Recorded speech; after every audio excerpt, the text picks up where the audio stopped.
is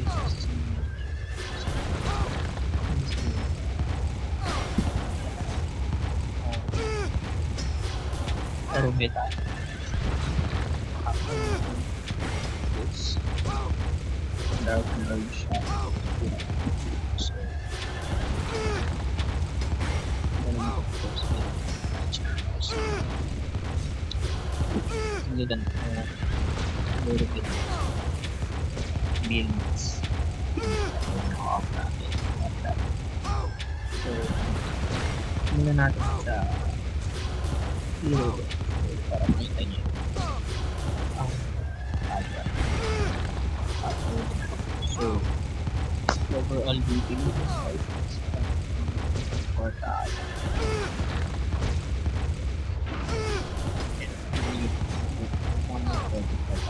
That level is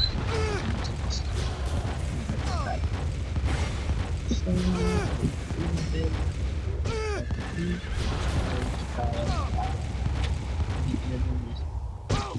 over wala tas correct naman.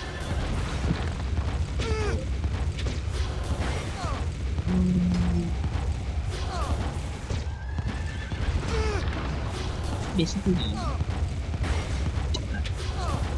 so ano naman ito sa taas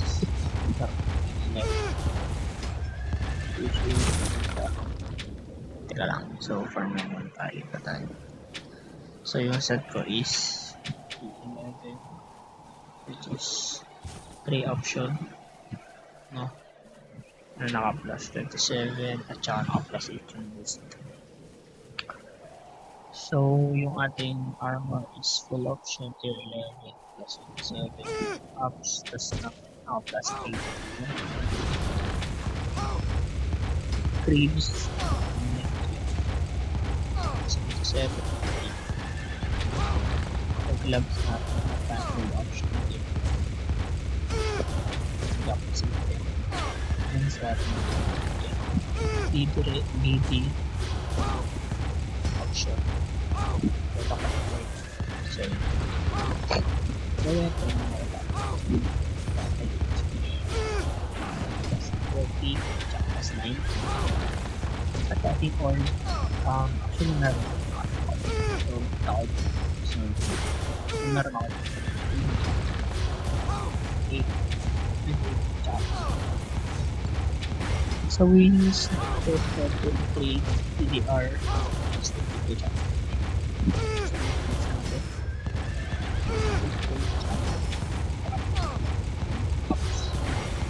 option is option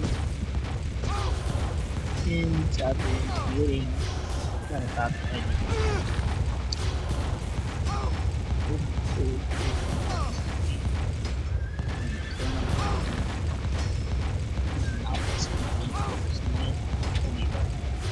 option din na so dito sa ating meron tayo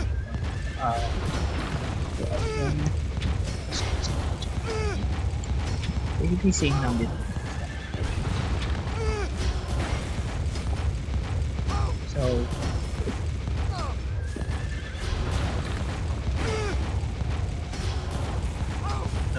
yeah is wala mastery natin mastery so level 20 lang siya so sa ngayon focus sa ano dito tsaka pinag-iisipan ko kung magre-reset ako ng mastery level natin so nakalagay niya level 2 sa dito yung ating station. So, maximum yung pagkatako natin. So, basically, focus natin yung level 5. Hindi ko skill ang level 5 ko ay Aurora. Usually, kung priority natin. Kasi, mas naman ay fluorite natin. Ito fluorite natin. Fluorite. Meron yung fluorite. Check up dito is level 4.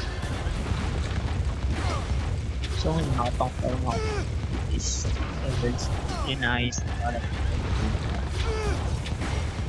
rin aba element so element meron ako dito legendary which is 11 na yung document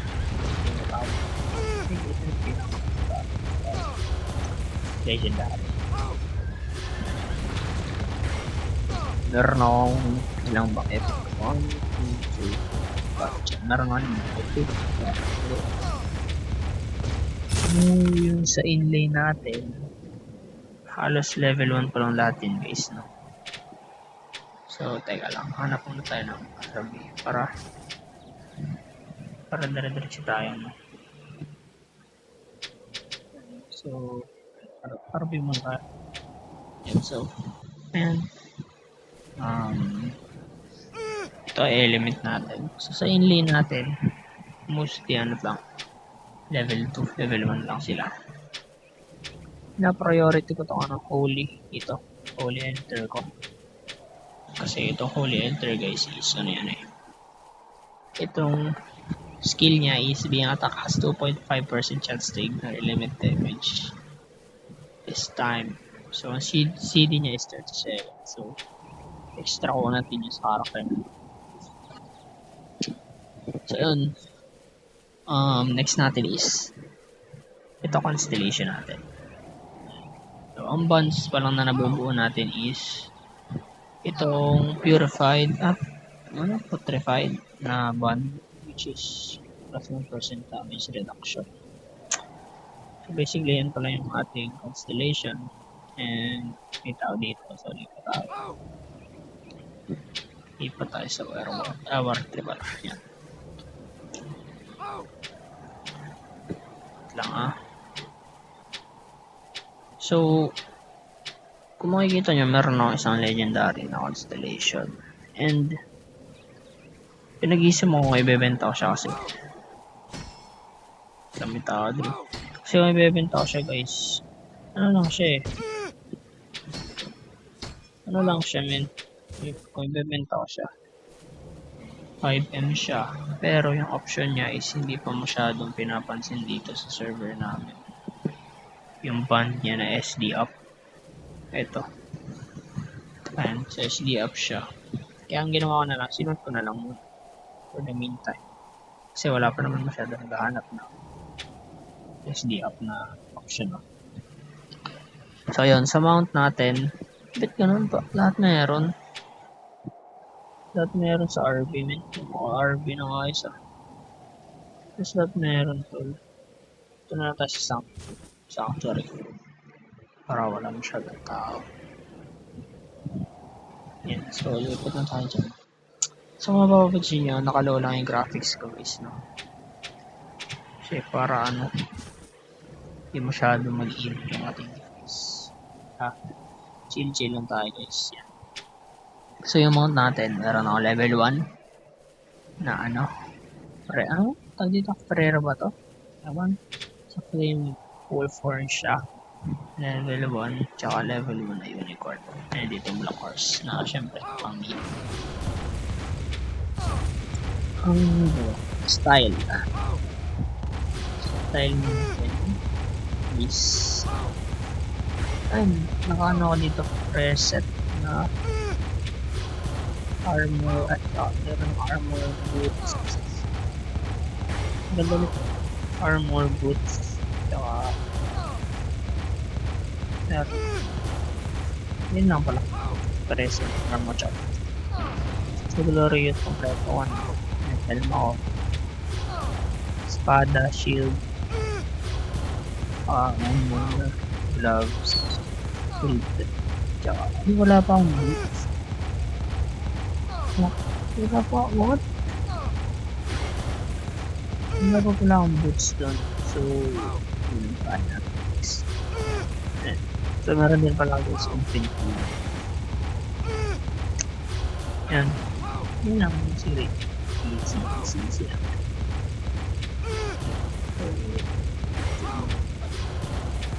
actually pala Sa accessory natin, ito naman sa akin na sa title ay may monster sa pet, sa flower, sa mo. Well, kung titignan na dito, ito,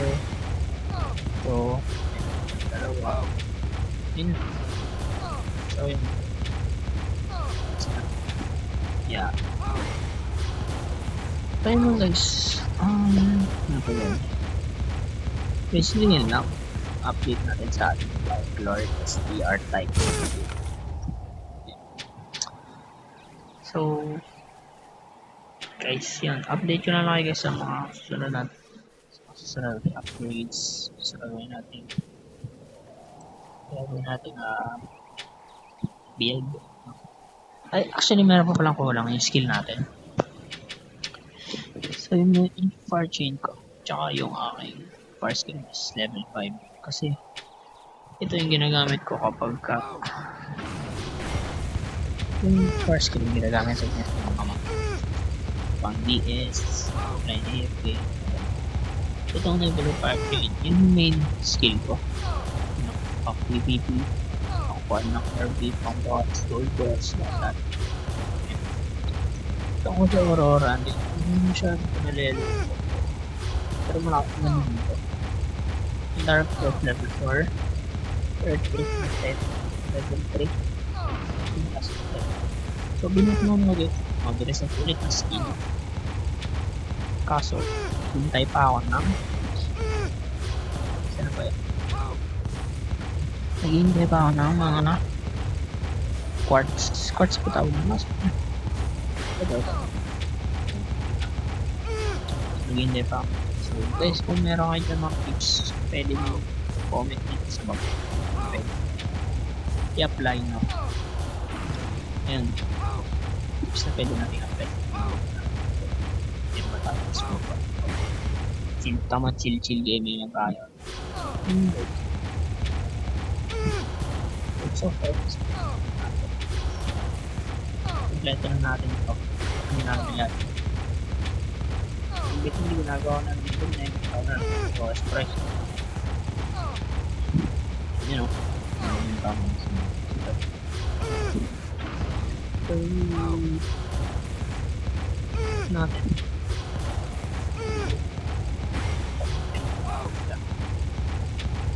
Oh, lowest price na ako. Lowest price na.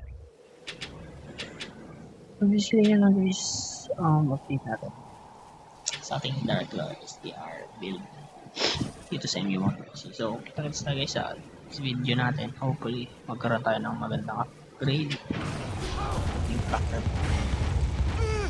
So far focus na tayo sa BP number 6 Dark number 27 all server. Kaya nandun saan ko na lang sensyan nyo na tayo mga susunod medyo parang first video. So yun guys, maraming salamat and hopefully magkaroon tayo ng magandang upgrade